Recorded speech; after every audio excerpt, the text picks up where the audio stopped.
Hi guys, Joel Bridenbaugh. Thanks for joining me on this Finance Friday. If you haven't had a chance to look at Theology Thursday and the question of double predestination, take a look at that and give me some comments or questions. I'd like to see what you're thinking there. And then on Monday, Marriage and Family Monday, what I'll be dealing with there is some elements to include in family devotion or worship time. On Finance Friday, I want to talk to you about increasing your budget. So there's a lot of families, unfortunately, don't use budgets. They kind of have a rough idea and they get themselves in trouble because they have more outflow than they have things coming in, whether it's eating out a lot or just having maybe too many bills or whatever the case may be. One of the things you can do to increase your budget, obviously, is to take on additional employment.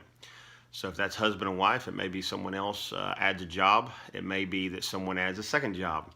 And there's a lot of different things you can do. You can do things for as little as just a few hours a week through some online jobs or just some local jobs where they're just looking for some part-time help.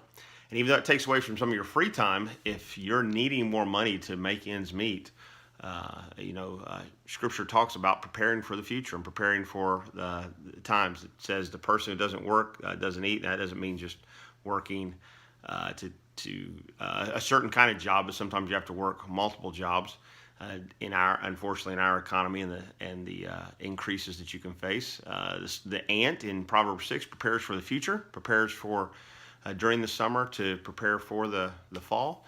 And so there's ways in which you can work, and you can work additional to gain more.